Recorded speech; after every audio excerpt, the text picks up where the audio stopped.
um programa de rádio, podcast, fale com a nossa equipe e venha realizar o seu sonho aqui. Inscreva-se no nosso canal no YouTube e siga também as nossas redes sociais, Facebook e Instagram. Ative as notificações, curta, comente e compartilhe nossa programação. Is Rádio e Podcast.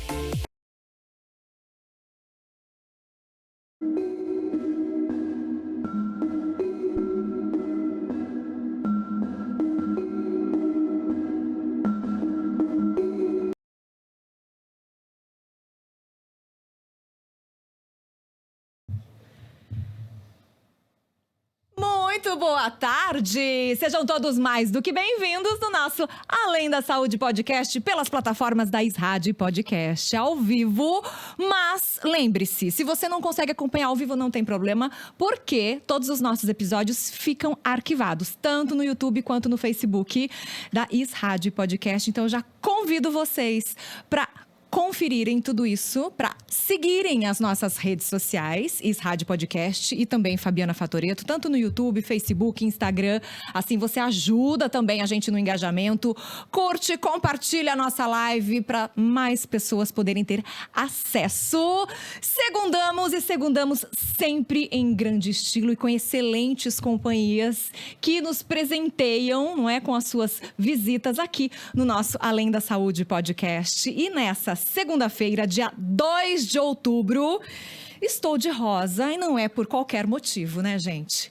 Outubro Rosa, mês de prevenção e conscientização do câncer de mama, uma campanha mundial extremamente importante, mas eu costumo dizer que, lógico, o mês de outubro a gente chama para essa questão da prevenção, não é, e da conscientização do câncer de mama, mas essa prevenção a gente tem que fazer durante todos os meses do ano. Prevenção em relação a qualquer tipo de problema de saúde. Por isso que eu falo, não confia na sua cabeça não. Sabe o que você tem que fazer? Vai lá na agendinha, no calendário, no celular, onde você se sente mais tranquilo e tem essa organização para você marcar quando é que você vai fazer os seus exames de rotina. Porque os dias passam muito rápido e a gente se confunde, acha que fez e às vezes pulou um ano e acabou ficando sem fazer o check-up anual, que é de extrema importância. E hoje, quem vai conversar com a gente sobre esse assunto, Outubro Rosa, prevenção, conscientização do câncer de mama, é ela, médica mastologista, que eu tenho um carinho e uma admiração enorme. E eu estou muito feliz dela ter aceito o convite de vir aqui dividir, não é, esse conhecimento que ela tem com a gente. Doutora Alice Junqueira, seja bem-vinda. Uma boa tarde, querida. Boa tarde, muito obrigada pelo convite, adorei. Ai, eu que adorei ter você aqui junto com a gente, recém-casada, colocando toda a vida em ordem, não é? Toda alegre, passando, não é, por todos os perrengues que a vida de casada proporciona. Isso é ótimo, não é? E ainda tendo aquele jogo de cintura, porque essa mulher, além de atender no consultório, também vai para o centro cirúrgico praticamente todo dia. Quase todo dia, mas no mínimo 3 vezes na semana, né? E a gente conversava aqui antes de iniciarmos o nosso podcast que as dúvidas, elas podem ser sempre as mesmas, mas tem muita gente que ainda não presta atenção nesses pequenos detalhes que vão fazer a diferença no diagnóstico precoce, nessa questão da prevenção. E o mês de outubro, ele vem para isso mesmo, né, doutora? Para a gente poder conscientizar cada vez mais as mulheres sobre a importância de se autoexaminar e de procurar ajuda médica o mais rápido possível. Parece, às vezes a gente vai cansando da gente mesmo. Eu fico cansada. Falo, nossa, mas eu já falei isso, mas eu já falei, já conversei sobre tal coisa. E as pacientes, para elas, não é demais, entendeu? A gente deve sempre falar, fazer, explicar, informar, porque para elas faz muita diferença. Agora, falando do mês de outubro, não é? Mês Outubro Rosa, mês de conscientização e prevenção do câncer de mama, a gente tem todos os anos, nós temos campanhas, não é? E a campanha desse ano de 2023, Juntos Somos Mais Fortes, para humanizar o atendimento e desmistificar a doença. E essas campanhas com os temas diferentes a cada ano também são interessantes porque a gente tenta falar massivamente durante o mês de outubro sobre as campanhas que são pré-determinadas para que a grande massa, a grande parcela da população tome consciência de tudo isso. Então, juntos somos mais fortes, humanizar o atendimento. O que isso significa, doutora Alice? Eu entendo assim, no meu jeito de ver essa frase, que eu, como médica, tenho que atender essa paciente de uma maneira diferente. Eu tenho que ver qual é o perfil dessa paciente, ver o que ela consegue entender, o que ela não consegue, qual que é a maneira que eu vou conseguir chegar no ponto que eu preciso dela saber a importância tanto da prevenção quanto a paciente que já tem o diagnóstico para o tratamento. Porque as pacientes são diferentes, cada uma tem aquela história, tem uma que você tem que dar a mão e puxar. Tem umas que às vezes merece, sabe, você falar mais firme. Então, você tem que ver qual que é o perfil. Lembrar muito do apoio familiar. Porque muitas pacientes, infelizmente, são abandonadas pelo marido, pelos filhos, pela família como um todo. Os amigos, tem gente que às vezes não é por mal, às vezes não consegue lidar com aquilo. Justamente porque muitas pessoas têm uma ideia muito errada de que, tá com câncer de mama, não tem o que ser feito, vai ser uma coisa horrorosa, vai ser péssimo, é um tratamento difícil e eu não tenho capacidade de ficar aqui do lado. E às vezes a pessoa tem capacidade, tem como ajudar, mas o que é disseminado é que são informações tão enviesadas que a pessoa acha que não vai dar conta, ela prefere abandonar do que ficar ali do lado. Então, a gente precisa disso. A gente, como médico, vê o paciente de uma maneira diferente, cada um de um jeito. Pensar no apoio da família, dos amigos. E a gente precisa de um atendimento multidisciplinar. Então, eu preciso de uma nutricionista, eu preciso de uma físio, eu preciso de uma psicóloga, que com tudo isso eu consigo humanizar esse tratamento. Não é simplesmente mais um número, mais uma paciente que eu vou operar, mais uma paciente que vai fazer químio. Ela deve ser tratada diferente, cada uma do seu jeitinho. Acolhimento, né? Exato, essa é a palavra. Sendo acolhida num momento que muitas vezes, como a doutora acabou de salientar, a própria família não sabe como lidar. Não E sabe. a gente não pode julgar, porque cada um tem a sua experiência, tem a sua vivência, tem o seu modo de interpretar a situação. Mas aí eu acho que antes de abandonar qualquer barco, tem que ter informação. Tem que dar pelo menos uma brechinha para ir ao médico, para conversar com esse médico, para ver a orientação que deve ser seguida e tentar. Se tentou e não conseguiu, tá tudo certo. Não é? Cada um tem um limite nessa vida e a gente tem que respeitar esses limites. Mas o não tentar que dói, principalmente na paciente que teve esse diagnóstico, que já perde o chão quando recebe esse diagnóstico. Porque eu acho que nesses anos todos que eu tenho entrevistado pessoas falando sobre esse tema e outros tipos de câncer, a partir do momento que você recebe esse diagnóstico, todo mundo, não tem uma pessoa que não falou isso pra mim, que não me relatou isso. A primeira coisa que vem à mente, eu vou morrer. E é praticamente impossível não pensar isso, porque a nossa mente tende realmente a pensar no negativo, não é? Depois, você vai se munindo de armas, vai se munindo de conhecimento com o atendimento multidisciplinar. E a maioria das pessoas que tem o câncer de mama, se você for ver na estatística, tem uma sobrevida muito alta. Isso que é importante a gente ressaltar aqui. Principalmente se o diagnóstico for precoce, for no início. Tá? Então, não é questão, não está decretada a morte quando você tem o diagnóstico de câncer de mama ou de qualquer outro tipo de câncer. Sempre há uma esperança, isso que é importante, né? Para ter uma ideia, não sei se isso é bom ou ruim, que eu vou falar, mas é que tem gente que gosta de visualizar melhor, né?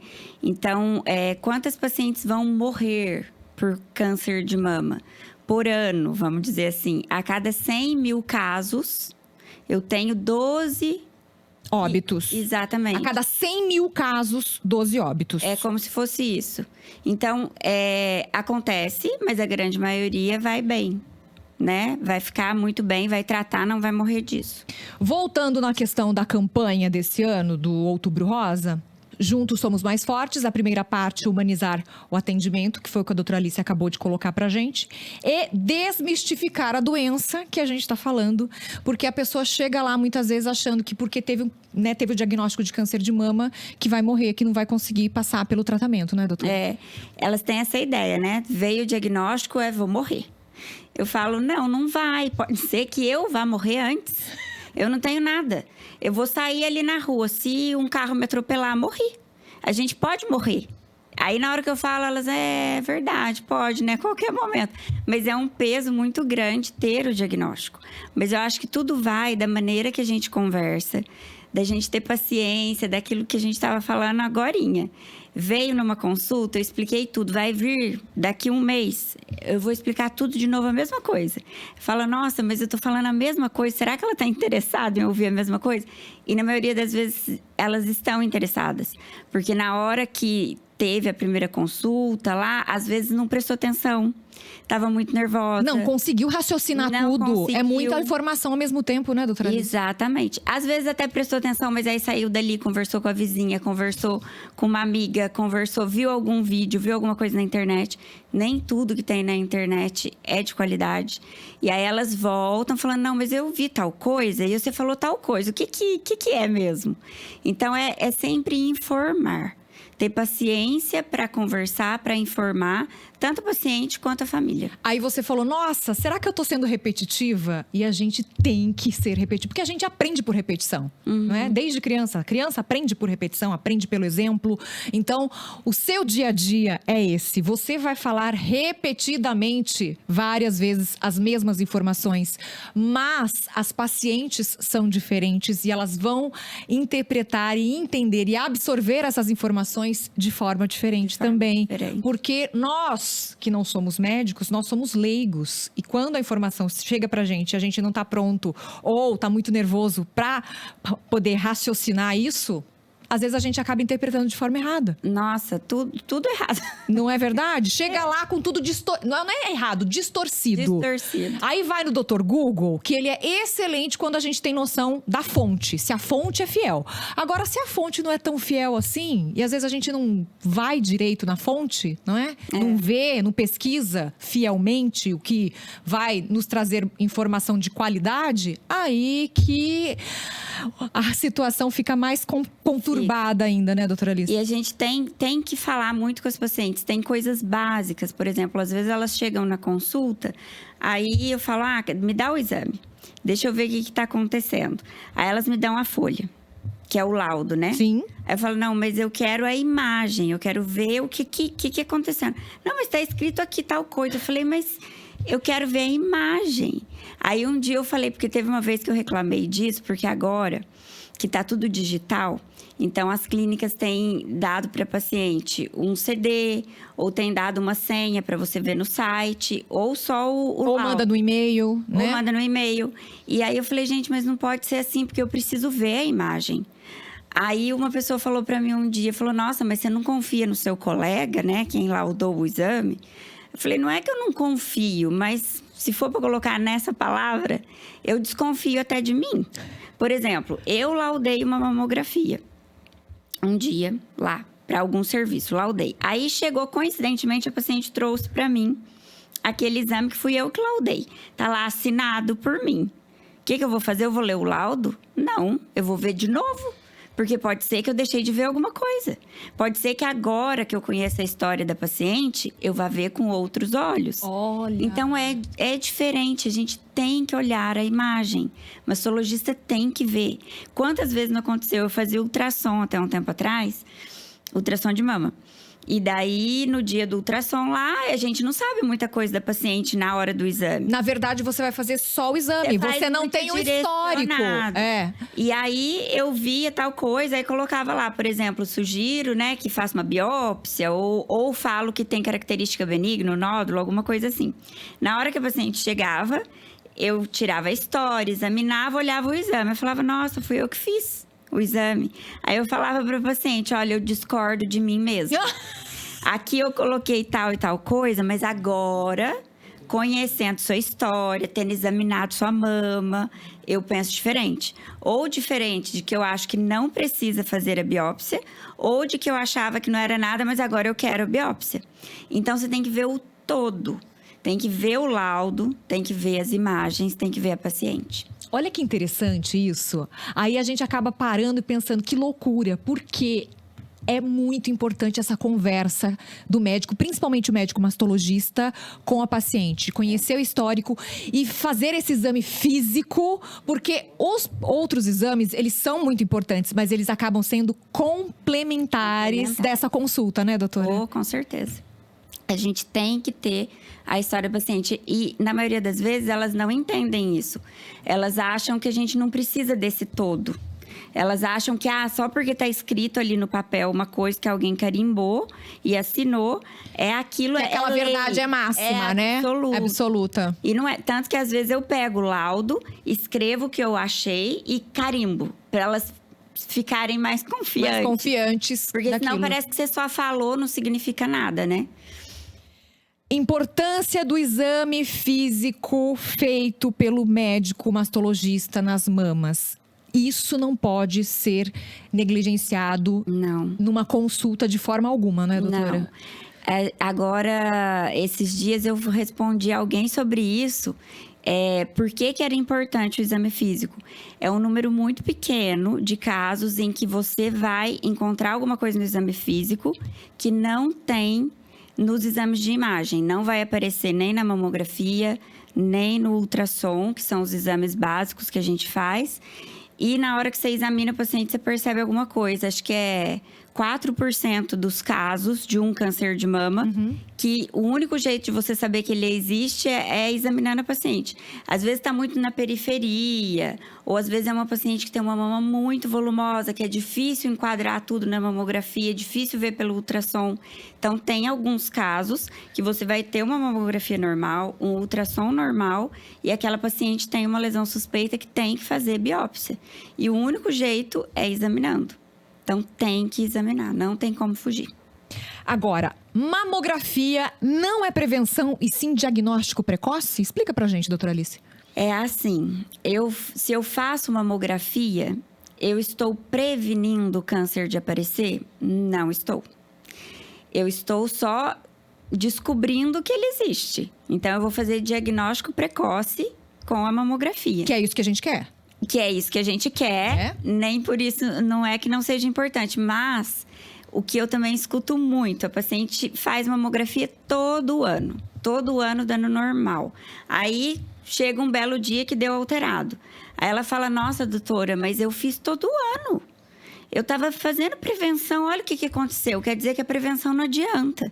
Aí eu sempre falo para ela, mas são coisas diferentes. A mamografia não é prevenção, é diagnóstico. Prevenção é outra coisa. Você prevenir de ter um câncer de mama são várias medidas. E a mamografia, tô fazendo lá, tô apertando minha mama todo ano. Isso previne? Não previne. Ele só vai fazer eu descobrir, mas não vai prevenir. Para prevenir, a gente tem que pensar em qualidade de vida. Exercício físico, que deve ser diário, não precisa ser muito, meia hora, 40 minutos, mas todo dia. Uma alimentação adequada, com pouco açúcar, pouca gordura. E tem uns outros fatores que a gente não tem muito como interferir. Por exemplo, se eu tenho filho antes dos 35 anos, é um fator de proteção para minha mama. Mas não é por isso que eu vou escolher, né, ter filho antes. Né? Falar, todo mundo vai ter filho com 20 anos. Não tem sentido. Para a mama, seria uma prevenção? Seria. Quanto mais jovem você tem o primeiro filho, quanto mais vezes e mais tempo você amamenta, previne. Da mesma maneira que se eu fumo, é um fator de risco. Mas não quer dizer que todo mundo que fuma vai ter câncer de mama. O álcool é um fator de risco, mas também não quer dizer que se eu beber um pouquinho, vai ser um problema muito grande. Então, são vários fatores de risco e proteção numa mesma paciente que a gente tem que levar em consideração. E a gente dá voltas, mas a palavra bate a nossa porta mais uma vez, que é o famoso equilíbrio. Equilíbrio, sim. que ultimamente está sendo difícil a gente achar equilíbrio em todas as fases da nossa vida, mas a gente sempre tem que ter ali, não é, um norte pra gente poder. Então, final de semana eu vou ter uma festa, vou ter uma comemoração, eu já vou beber um vinho, vou beber a cervejinha. Então, durante a semana eu dou uma segurada, né, doutora? Exato. Mas de fim de semana eu não gosto de fazer atividade física, mas eu vou pegar mais intenso nos outros dias. Enfim, dá pra dar uma negociada de leve? Dá pra dar uma negociada de leve, desde que não tenha diagnóstico nenhum tipo de problema de saúde. Por isso que é importante sempre ter um médico aliado, não um médico como inimigo. Né? Porque tem gente que fala assim, não vou procurar porque quem procura acha. Não é? Então eu não vou no médico porque eu não vou no médico, daí assim eu não acho. Mas aí quando achar e se achar, às vezes não vai ter essa chance se encontrar no início o problema. E outra coisa que eu fico... Às vezes eu fico triste. O paciente chega pra mim e fala assim, eu não vinha antes porque você ia ficar brava. Porque olha aqui como tá minha mama. Ou, eu pulei um ano de mamografia, eu esqueci de fazer. E daí depois eu fiquei com vergonha, que você ia ficar brava. Aí eu falo, gente, eu nunca fiquei brava com paciente minha, nunca. Não é perfil da doutora Alice, né, gente? Eu tenho a leve impressão que até pra ela ficar brava, ela é desse jeitinho. Eu não vou ficar brava. Ela vai ficar brava pegando você no colo, sabe como é que é? Assim. Mas eu percebo que tem muitas pacientes que não vão e não procuram atendimento por medo. Medo que o médico fique bravo, sabe? Mas eu acho que você tocou num ponto muito interessante para as pessoas poderem refletir que realmente não é isso que tem que levar em consideração. Não você tem que chegar lá e não pode omitir os fatos. Seja o mais transparente possível. Doutora, aconteceu isso, me desculpe, errei, como é que a gente faz? E vamos, bola pra frente. Não é verdade? Mas elas têm muito medo. Eu percebo que têm medo e acabam ficando mais atrasadas ainda de fazer exame, de fazer os controles, por medo. É uma judiação. Eu falo, mas não precisa ter medo. Tem paciente que não quer fazer mamografia. Porque viu não sei onde que tem radiação e não sei o que lá. Falo, tá bom, então me explica tudo que você pensa, que eu vou te explicar tudo que eu penso. E aí, depois a gente vai definir o que vai fazer. Chega num consenso, né? E aí, elas explicam. Cada uma tem lá seus motivos. Eu explico por que seria interessante que fizesse. E aí, no final, às vezes, umas falam... eu vou pensar, eu volto semana que vem. Tem outros que falam... Não, entendi seu ponto, mas o meu ponto continua sendo esse. Eu falo, muito bem. Então, eu vou deixar escrito aqui, no seu prontuário, que a gente conversou sobre isso. Que você foi esclarecida sobre a situação e que você definiu que faria assim, certo? Certo. Falando, não é por isso que você não vai vir aqui. Porque eu preciso te examinar. Eu preciso ver como você tá. Porque se a gente tiver uma discussão, uma briga por isso, e a gente não chegar num acordo, você vai ficar sem fazer mamografia, que é importante fazer, e vai ficar sem um médico, que é importante você ter. Então, eu acho melhor a gente sentar e conversar e eu trazer pra perto de mim do que falar, não vai fazer mamografia, então não vai vir aqui. Não tem por que fazer isso. Não faz sentido, Não faz né? sentido. E chegando nesse consenso, às vezes a pessoa pode ser que ela continue negativa em relação à mamografia, no caso, que é o que a gente está conversando, mas ela vai ter mais informação para poder ir refletindo sobre isso. E pode ser que num futuro não tão distante assim, ela mude de opinião, mude de ideia, não é verdade? Porque, gente, eu já ouvi falar horrores em mamografia, que dói, quer dizer... E olha que eu tenho prótese. E eu faço mamografia todo ano. Sinto desconforto. Vou falar qual é o exame dele se hoje fazer, eu tô mentindo. Mas você sente um desconforto. Mas tem coisas muito piores na vida do que fazer mamografia. Então, minha filha, veste a camisa, vai lá, peito aberto, enfrenta a máquina, entendeu? E tá tudo certo. Infelizmente, a maioria das pacientes que não querem fazer é a bendita da falta de desinformação ou informação errada. Porque a mamografia tem radiação, sim. Mas é uma radiação muito pequena. E muito focada, direcionada, né? Direcionada pra mama. E o que você mais escuta, o paciente mais chega no consultório e fala... Ai, doutora, eu quero fazer um exame assim, que veja tudo. Eu quero fazer uma tomografia. Eu quero não sei o quê. Mas a radiação é muito maior. A tomografia tem uma radiação muito maior. Só que você não vê ninguém na internet falando mal da tomografia. Você já viu? Não tem. Olha, Agora, falando mal da mamografia, mamografia, a gente vê. Igual a gente também vê falando mal do açúcar. O açúcar alimenta o câncer. é o vilão. Não pode açúcar. Aí a paciente fica lá naquele negócio, aí não consegue mais conviver com ninguém, porque não pode ir em aniversário, não pode ir em festa, que não sei o que lá. Não é assim. Tem que ter É o equilíbrio. equilíbrio. Nem tanto ao céu, nem tanto à terra. E outra coisa, cuidado com a desinformação da internet. Tem a médica, não é? Tem o médico que está te acompanhando, tem a equipe multidisciplinar. Confie no que essa equipe fala para você e segue o que essa equipe fala para você. Porque eles estão sempre entrosados, conversando o que está acontecendo com essa paciente e vão poder falar o que é melhor naquele momento, naquela fase. Porque a doença também tem fases, né, doutora? Oh. E cada fase tem que ter um jeito diferente de lidar com esse problema que está acontecendo. Então, nada melhor do que você falar com a equipe multidisciplinar, com a equipe que está cuidando de você nesse momento. E falando de cuidado, e a doutora Alice citou que seria interessante a gente fazer atividade física todos os dias, mas, não é? Às vezes, falta um pouquinho de, digamos, motivação. Vamos combinar que a gente não acorda motivado todo dia, mas a gente tem que ter o quê? Foco, disciplina. E falando do meu exemplo, eu preciso sair de casa e ir até um ambiente que me faça sentir essa motivação. No caso, a Academia Focus Esportes Clube, que também é a nossa apoiadora aqui na Is Rádio Podcast, no nosso Além da Saúde Podcast. E eu sempre falo que lá é uma grande família, porque você tem diversos tipos de atividades para todas as idades, desde o bebezinho com a natação até a melhor idade, com pilates, hidroginástica, enfim.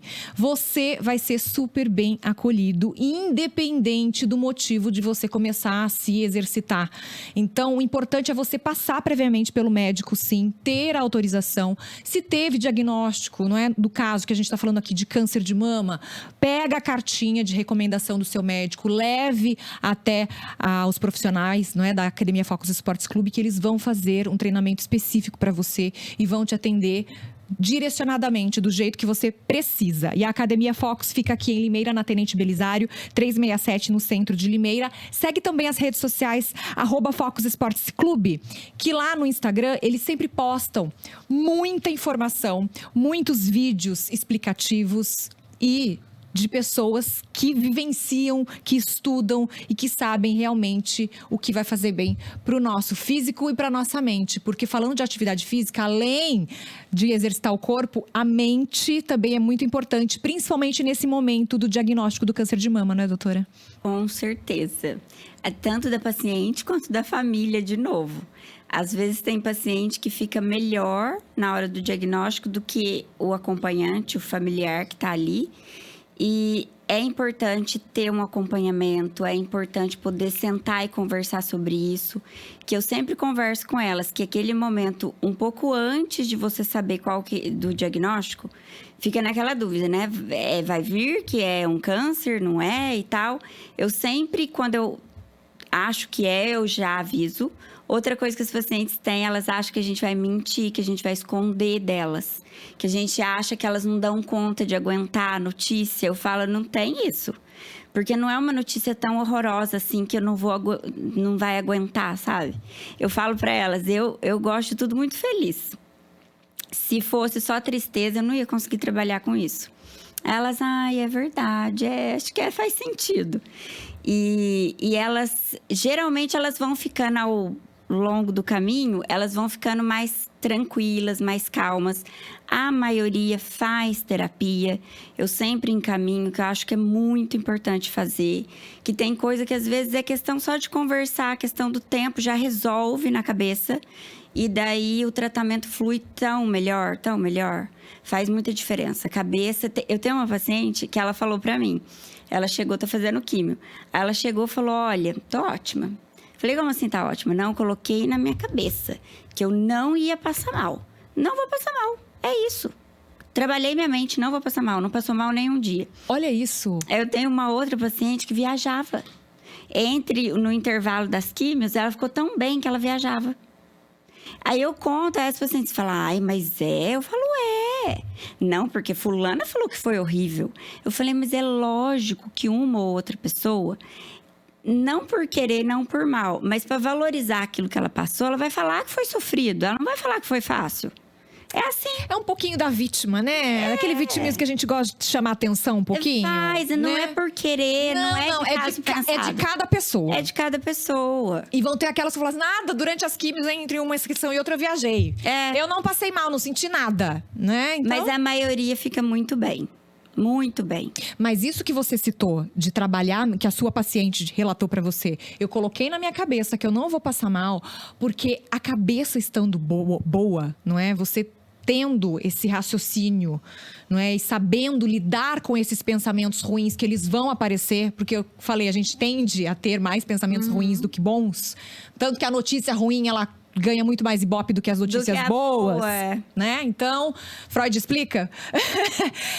Você trabalhar a sua mente, você fazer essa terapia, você ter com quem conversar, com um profissional que não vai te julgar, que vai te direcionar, muitas vezes, para aquilo que você precisa de autoconhecimento daquele momento, faz toda a diferença mesmo. Muita diferença. Eu percebo que as que estão com a cabeça mais resolvida, flui mais tranquilo, assim, todo o tratamento. A parte tanto da cirurgia quanto da químio. Agora, faz diferença. Agora, voltando na questão do diagnóstico com mamografia, como a doutora Alice disse, né? Que tem gente que fala, eu quero o exame completo, tomografia. É muito mais radiação do que a mamografia. E para esse tipo de diagnóstico, a mamografia e o ultrassom ainda continuam sendo os exames mais indicados no início. Depois, se tiver, não é algum tipo de problema, cada médico vai ter o seu direcionamento em relação a isso, aí né? Vai depender do que a gente tiver de exame físico da paciente, o que eu tenho disponível e o quanto me esclareceu a imagem da mamografia e do ultrassom. Aí, dependendo, a gente pode fazer outros exames. Tem ressonância, tem tomossíntese, isso para mama especificamente, né? E para estadiamento tem vários exames, que é para a gente ver o corpo como um todo. E aí também pode variar dependendo de cada caso. Agora, voltando na mamografia, tem gente ficando louquinha, por quê? A Sociedade Brasileira de Mastologia preconiza a mamografia anualmente. Ou seja, uma vez por ano você vai lá e faz a sua mamografia. Né, que eu disse no início do nosso bate-papo. Vai lá, marca no calendário, na agenda, no celular, porque passa tão rápido que se você não fizer isso, você esquece realmente, vai pular um ano. E a Organização Mundial de Saúde veio e falou, mas se não tem histórico na família e se as últimas mamografias estão bem, né, o resultado é normal, não precisa fazer anualmente, pode fazer a cada 2 anos. E agora? Explica pra gente essa história. É anualmente ou a cada 2 anos a mamografia, doutora Alice? Aqui no Brasil é para ser anualmente. Porque a nossa população é diferente das populações onde fizeram estudos para definir isso de quanto em quanto tempo seria interessante, porque o que, na verdade, norteia isso é o quanto diminui da mortalidade. Então, fazendo mamografia, a gente sabe que ela diminui a mortalidade de câncer de mama em 30%. E os estudos que chegaram nessa conclusão foram todos feitos fora do Brasil, que aqui a gente não tem tanto incentivo para pesquisa. E as populações são diferentes. Em população da Europa, por exemplo, e Estados Unidos, onde a maioria dos estudos eram feitos, elas são muito diferentes da nossa. No Brasil, a gente tem uma média de idade de diagnóstico de câncer de mama muito mais baixa do que na maioria dos lugares. A média aqui é de 42 anos. Então, não tem sentido eu resolver fazer mamografia só acima dos 50 e a cada 2 anos. Então, a gente tem que fazer acima dos 40 anualmente, porque anualmente, quanto mais jovem for a paciente no diagnóstico, geralmente mais agressivo é esse tumor. Então, se eu tenho uma paciente com 41 anos, vamos supor que ela vai ter um câncer de mama. Eu fiz mamografia dela hoje, com 41. E aí, agora só vou repetir lá com 43. Mas nesse meio tempo, apareceu um câncer nela. Se eu não fizer a cada ano, eu vou deixar de ver, eu vou descobrir só 2 anos depois. E a outra parte ruim é que, como ela é muito nova, 41 anos, o câncer dela, geralmente, ele é mais agressivo. Então, ele tem um crescimento muito rápido. Se eu deixar para fazer a cada 2 anos, isso também vai ser um problema. Porque eu vou começar a tratar, vou fazer o diagnóstico tarde. E quanto mais tarde, pior para o tratamento, pior para o prognóstico dessa paciente. Ou seja, continuamos seguindo com uma vez ao ano passar pelo seu médico e fazer a mamografia, o ultrassom, enfim. Tudo o que tiver que fazer. Tudo mais que for necessário nesse momento. Agora, falando da sua especialidade, doutora Alissa, mastologia. Qual é a importância do médico mastologista? Aí é aquilo que eu falei um pouco lá no começo, que a gente tem que ver o todo. Porque se eu não precisasse ver o todo, você já viu um laudo de mamografia, vem escrito lá no final, vem a conclusão, que é o BIRADS, que é uma classificação, e vem também uma recomendação. Então, um BIRADS 1, um BIRADS 2, a recomendação é rastreio anual, controle de rotina. Se vem um BIRADS 4, a recomendação é biópsia. Então, em teoria, se você for seguir por ali, você não precisa de um mastologista, porque o médico que fez o exame, ele já coloca ali o que é a conclusão e o que deve ser feito. Então, na teoria, poderia ficar sem existir o mastologista. Só que aí acontece aquilo que a gente estava conversando. O radiologista, que é o médico que faz o ultrassom e a mamografia, ele está vendo muito focado só ali no exame, ele não está vendo o paciente como um todo. O mastologista é o médico que vai ver como um todo. Esses dias aconteceu uma coisa que eu fiquei pensando assim, eu gostei da minha profissão. Acho que eu sou importante. Porque veio uma paciente para mim com uma alteração na mamografia. E aí, eu conversando com ela, ela foi me contando a história da família de vários tipos de câncer e de pessoas muito próximas. Aí eu falei, mas esse negócio tá estranho. Eu vou te encaminhar para fazer teste genético. Tudo bem para você? Você quer ir? Porque tem paciente que não quer. Que não quer. Uhum. Ela, não, eu quero. Falei, então vamos fazer biópsia da mama e vamos fazer o teste. Aí o dia que Esse teste genético é sangue? Não. Sangue saliva. ou saliva. Tá. Pode ser uma gotinha de sangue ou saliva. Ou saliva. Cada laboratório faz de um jeito. Vai pedir de um jeito. Uhum. Aí ela voltou trazendo o resultado da biópsia. A biópsia veio várias alterações benignas e lá no finalzinho da frase escrito que tinha algumas células com atipias, células diferentes. Ponto, só isso. E o teste genético dela positivo para uma mutação genética. Aí conversei com ela sobre essa mutação e tal, expliquei e falei, olha, a chance de ter um câncer de mama na sua mama é muito grande. Por conta da mutação, por conta desse atipias que veio aqui no final, quando a gente faz biópsia por agulha, a gente tem uma amostragem da região, mas não tem uma avaliação completa. Uhum. Então, o ideal seria que a gente fizesse uma pequena cirurgia para tirar uma amostra maior, para poder ter uma análise melhor. Tudo bem? Tudo bem. Eu falei, mas vamos fazer antes uma ressonância da mama? Porque vai que além dessa lesãozinha que viu na mamografia, tem alguma outra coisa na outra mama. Como você tem mutação, é obrigatório assim, é recomendado que faça ressonância da mama e tal. Fizemos ressonância. Aí a ressonância da mama pega também a região do pulmão, né? Pega um pouquinho. Ela estava com um nódulo de 3 centímetros no pulmão. Foi fazer biópsia, um câncer primário de pulmão. Ou seja, a mutação que ela tem é uma mutação que predispõe a vários tipos, porque já vem da família, isso, essa hereditariedade que você disse. E aí ela acabou tendo um diagnóstico de um câncer de pulmão, que não sei quando ela ia ter sintoma disso, ela não tinha sintoma nenhum. Que estava bem no início, né? Então, isso eu não sei muito de dizer, porque eu não entendo não é sua especialidade, câncer de pulmão. Mas ela não tinha sintoma. Ela nunca ia descobrir isso. Ia descobrir talvez quando já tivesse muito avançado. Exato. E aí agora ela já está tratando. Olha só, gente, a importância. E esse negócio de mutação genética ficou muito conhecido com o caso da Angelina Jolie.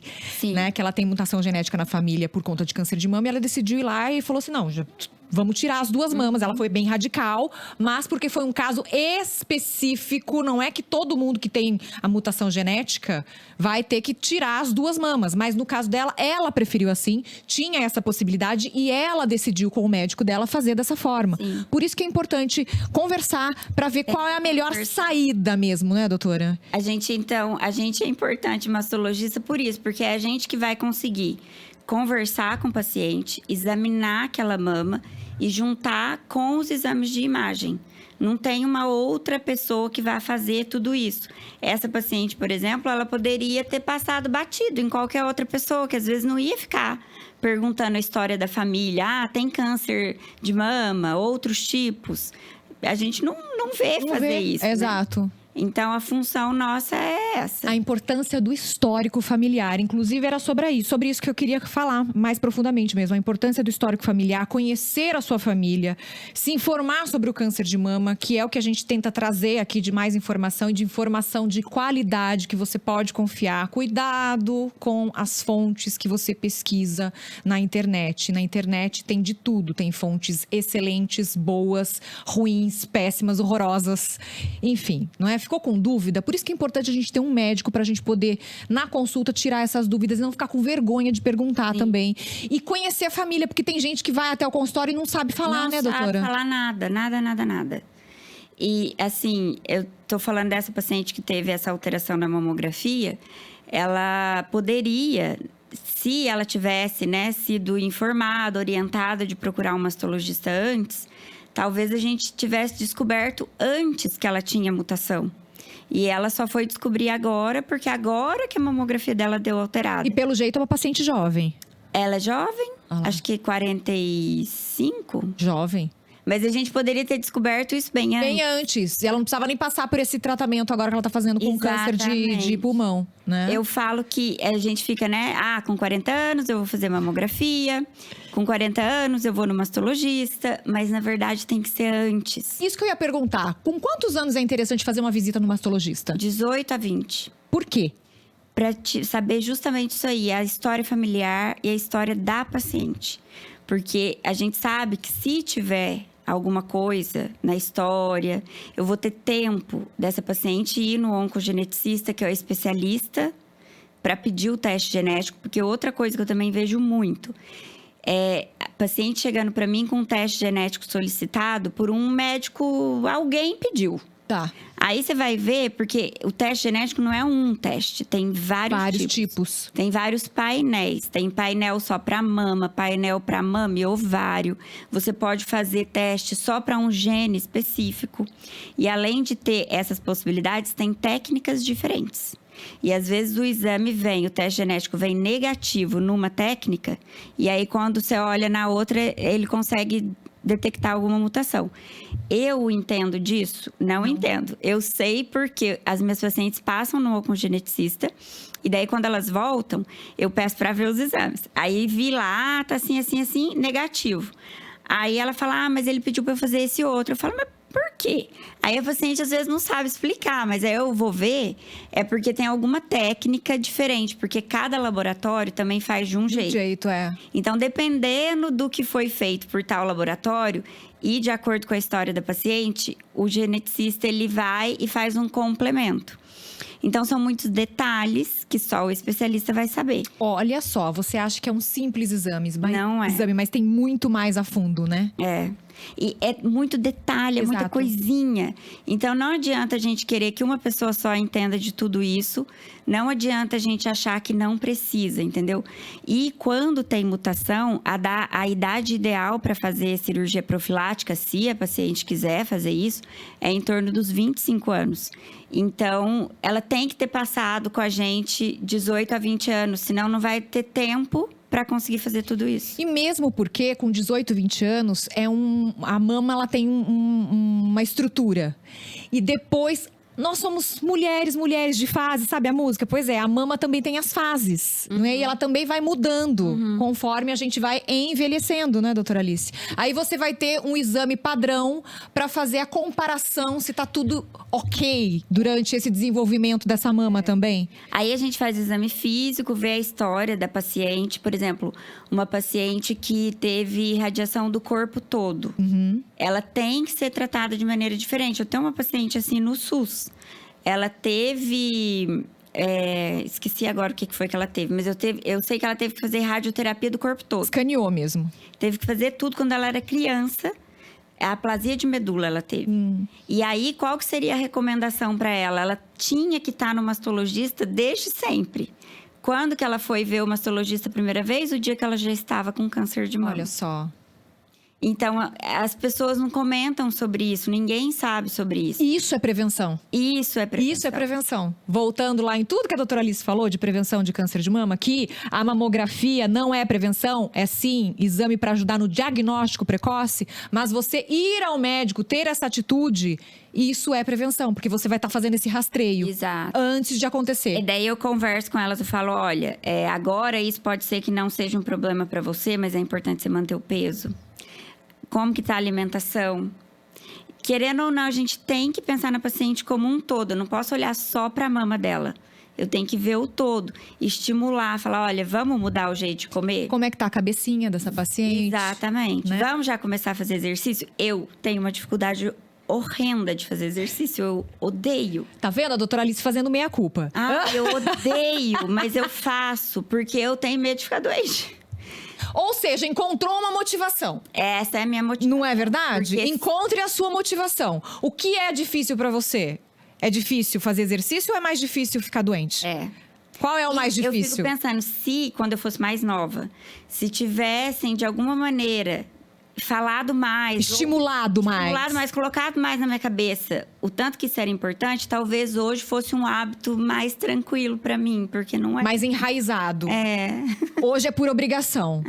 Tá vendo, gente? Não é fácil pra ninguém. Quando você vê a pessoa lá na academia, não é fácil pra ninguém. Não é. Sempre tem um motivo por trás. E o motivo, muitas vezes, vai além da estética. A estética é o final de tudo isso que você acaba ganhando como presente. Eu falo que a bonificação é o shape. Mas, nesse caminho, você ganha tanta coisa, inclusive novos amigos. Com certeza. Não é verdade? Coisa pra você exercitar a sua cabeça também, tá ali no convívio social, sair um pouquinho, não é, da sua rotina do seu dia a dia. Por isso que eu falo, eu admiro demais quem consegue fazer exercício. Sabe esses negócios que compra online, as aulas online e faz em casa? Parabéns, eu não consigo. Eu preciso ter gente gritando comigo, vai! Mais uma! Sabe aquele negócio assim? Eu preciso disso, gente. Se eu não tiver alguém falando, eu olhando em volta, as pessoas me identificar, falar lá, não tô sofrendo sozinha, sabe?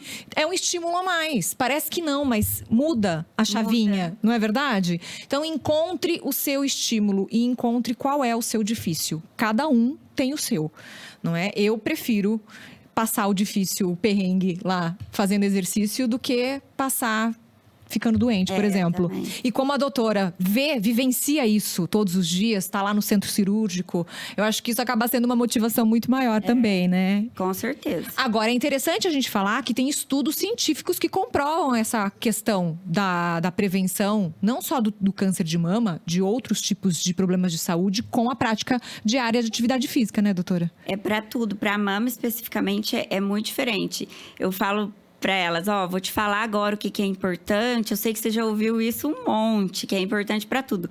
Mas para mama faz uma diferença muito, muito, muito, muito grande. Se você colocar um grupo de paciente tomando uma medicação, grupo que teve câncer, né? Tomando uma medicação para tratamento. E um outro grupo que também teve câncer não vai usar a medicação, mas vai fazer dieta e exercício. Elas vão evoluir da mesma maneira, porque o exercício é como se fosse um remédio mesmo. E a alimentação. Então, para mama é outra coisa. Esse pilar de alimentação e atividade física, bons hábitos também de sono regular também faz toda a diferença. A gente sabe que durante esse período o sono ele acaba sendo impactado, se a gente né? não dorme direito, vai diminuir nossa imunidade. Aí é outra coisa. É um ciclo vicioso, né? Isso não vai ser bom. Tem paciente que fala, eu já vi falar que câncer de mama é de alguma mágoa. É alguma coisa que aconteceu no ano anterior. Tem muita paciente que chega com isso. Agora com Covid, perdi 3 pessoas. Meu pai, minha mãe, meu irmão. Tristeza, ressentimento. E daí eu falo, olha, estudo mesmo falando que isso acontece, não tem. Mas se você for extrapolar as coisas e imaginar, tem sentido. Porque se você fica muito triste ou muito estressado, se você não tá bem no geral, sua imunidade vai cair. Se a sua imunidade cair, o nosso corpo produz célula atípica, errada, todo dia. E o nosso sistema imune vai lá e come aquela célula. Em todo mundo. Agora, se a sua imunidade não estiver boa, dependendo do quanto aquilo te afetou para sua imunidade cair, seu sistema imune não vai funcionar do jeito ideal, do jeito correto. E aí pode escapulir uma célula esquisitinha aí e acabar acontecendo alguma coisa? Pode. Mas a gente não pode dizer que é isso, não tem estudo que fala que isso acontece. Mas se você for pensar, faz até sentido. Agora, depois do Covid, eu tenho acho que 4 pacientes que elas tiveram Covid muito grave. E ficaram na UTI 2 meses e tudo. E aí, logo depois que elas saíram da UTI e tal, passou um mês e pouquinho, alguma coisa na mama. Chegou lá no consultório, já aquele caso super avançado. Eu falo, gente, como assim?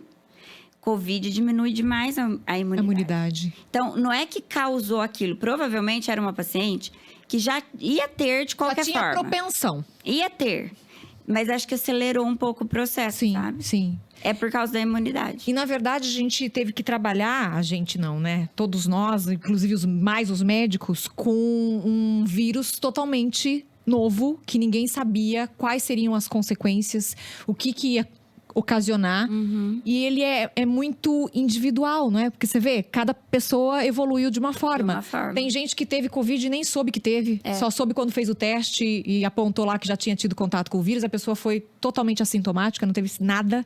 Tem pessoas que ficaram muito tempo na UTI, tem pessoas que ficaram com sequelas gravíssimas, teve pessoas que foram a óbito, teve pessoas que ficaram com falta de ar durante muito tempo, enfim. Mas é impressionante. Daí você vai conversando, geralmente é por família. Não sei se você teve essa impressão.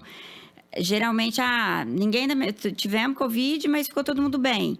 E aí tem algumas famílias que todo mundo ficou muito mal. Você fala, não dá pra entender. Não dá pra entender. Então, ainda se estuda muito. Não é? Não estamos livres, Covid tá andando aí. A gente tá convivendo com o Covid igual vírus de gripe. Enfim, é que agora a nossa imunidade está melhor em relação a esse vírus. Mas não quer dizer que a gente tem que baixar a guarda, não é? Lavar muito bem as mãos sempre, não só a hora que sai de casa. Não conseguiu lavar, álcool gel, deixa álcool gel, continua usando. Álcool gel, eu falo que tem que ser nosso aliado pro resto da vida, pra todo lado. Não é verdade? Brasileiro não vai conseguir só ficar dando um aperto de mão, vai abraçar, vai beijar. Mas se você está com algum sintoma, você usa máscara para não passar para os outros. Não é essa consciência que a gente tem que ter. Não pode baixar a guarda, não. Não é verdade? Eu lembrei de uma coisa agora. Tem uma paciente que ela veio, teve o diagnóstico do câncer, e daí ela falou, ai, doutor, eu tô me sentindo tão mal, porque eu tava tão bem, eu fiz tudo tão certinho esse último ano, eu perdi não sei quantos quilos, eu voltei a exercitar, eu não sei o que lá, não sei o que lá, não sei o que lá. Falei, não, mas você devia ficar feliz. Porque se você tivesse com não sei quantos quilos a mais, sem fazer atividade física, né?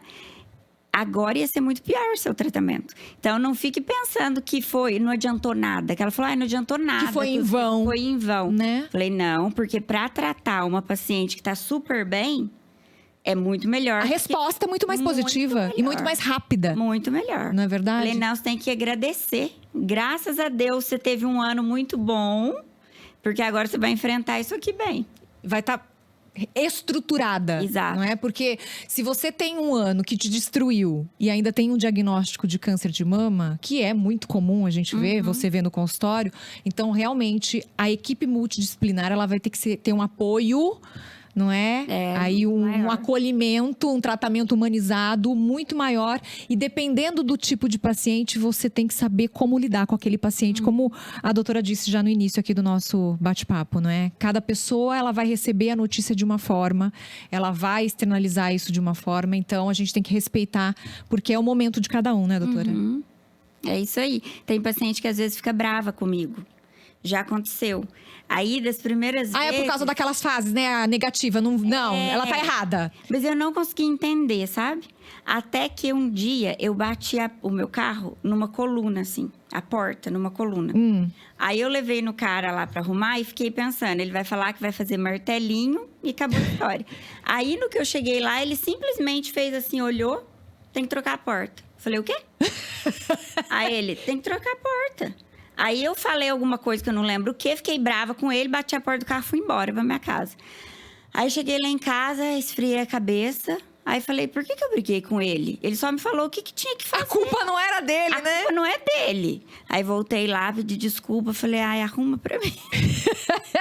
Mas é a mesma coisa que acontece com elas. Eu dei o diagnóstico. Às vezes, sem querer, elas vão ficar bravas comigo. E elas nem perceberam que foram Nem daquele jeito. perceberam. Que foram rudes, Aí ríspidas. depois passa. Exato. Entendeu? Igual aconteceu comigo, com a porta. Ou seja, que pode acontecer com qualquer pessoa. É. Todo mundo passa por isso. Na verdade, no nosso dia, a gente passa por altos e baixos várias vezes. E lidar com isso não é fácil. E se a Não gente é. não tá bem e ainda tá com um diagnóstico positivo de câncer de mama, que é o nosso tema, imagina, o peso é muito maior, né? Muito. É que é difícil a gente colocar na situação do outro. Por mais que a gente queira imaginar, falar, vou imaginar. Não. Se fosse eu com um câncer de mama, o que eu faria? Não tem jeito Não de tem a gente jeito. saber. Não tem como. É impossível. Eu acho que você trabalhando com isso, você não consegue se Não imaginar tem se você como tivesse algum diagnóstico. Eu não sei o que eu é? faria.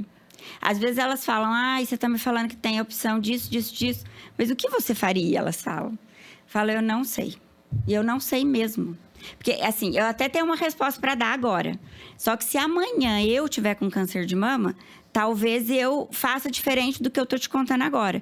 E aí você vai falar, nossa, mas por que você respondeu tal coisa para mim?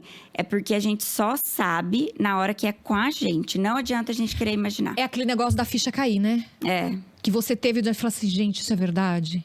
É verdade? Não, você tá brincando. Não, é verdade. Até cair a ficha e a nossa é impossível você saber qual vai ser a sua gente reação. não tem como saber. A reação em relação a essa notícia. A gente né? imagina, mas na maioria das vezes, até hoje, as coisas que eu já imaginei o que eu faria se acontecesse comigo, eu fiz tudo diferente na hora que aconteceu. Olha lá. Então, Tá vendo? não posso falar. Agora, o importante é, por mais difícil que seja a notícia, quanto antes você descobrir, quanto mais inicial estiver o câncer de mama, mais chances de vida essa paciente vai ter. Sim. É o tipo de câncer que é mais fácil de prevenir, doutora, em relação a essa questão de descobrir no início? Essa pergunta não sei responder. Eu acho que é um dos tipos, Mas eu né? acredito que talvez sim, porque é fácil da gente diagnosticar, né? Exato. No início. Eu acredito que sim, que é o que tem mais acesso. Mais fácil do que a gente fazer uma colono, uma endoscopia. Exato. São coisas mais difíceis, Mesmo né? porque a gente tem a autonomia de poder fazer Poder a gente o mesmo autoexame. olhar. É. Você se toca todos os meses? Qual é o período certo pra gente fazer o autoexame, doutora Alice? Geralmente depois da menstruação, que é quando a mama tá mais desinchada, menos dolorida. Mas a gente não tem uma recomendação de que isso que fique fazendo sem parar, porque tem paciente que tem medo, né? Exatamente. Aí tem paciente que tem medo, aí não quer fazer. Então, não necessariamente. O melhor seria assim, depois da menstruação, que tá menos inchado, menos dolorido. Mas pode ser todo dia. Vou vestir a roupa, vou colocar meu sutiã, já tô olhando.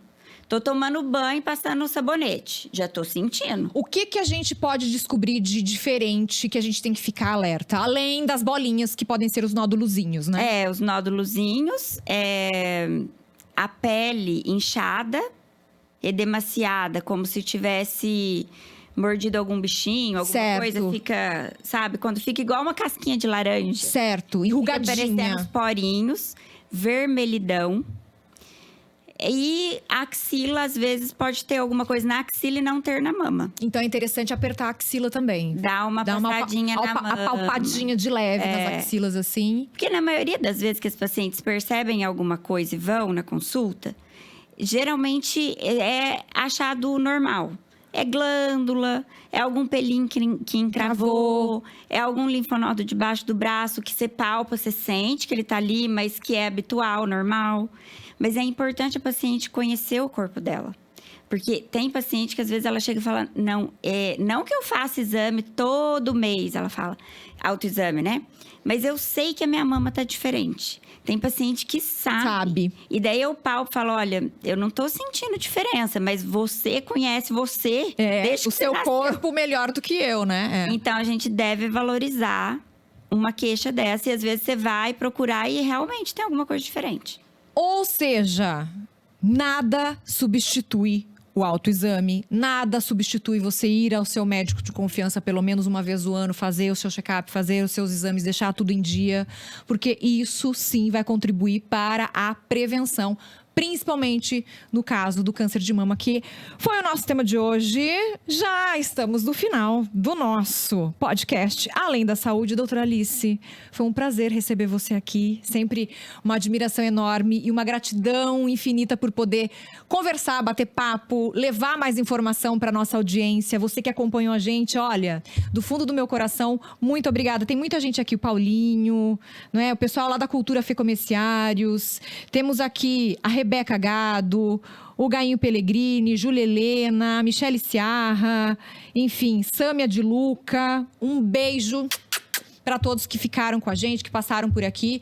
Não se esqueçam de se inscreverem nos canais, tá? Tanto do YouTube, Facebook, Instagram, Rádio Podcast, Fabiana Fatoretto, para você dar aquela força pra gente. Compartilhe essa live, curte essa live. Isso faz com que o nosso engajamento aumente e faz com que o nosso projeto também ganhe força e continue atendendo, não é? Mais pessoas que muitas vezes não têm como ter essa informação de qualidade e através do nosso Além da Saúde e de toda a programação da Rádio Podcast, pode sim ter essas informações que são maravilhosas. Doutora Alice, parabéns pelo trabalho lindo, sucesso sempre. Muito obrigada, pode me chamar que eu venho. Ai, beijo no coração, lindeza. Amo vir aqui. Ai, eu amei que você gostou, não é? Seja muito bem-vindo à nossa casa. E seja bem-vindo à nossa casa, senhor Wesley Almeida, que está aqui.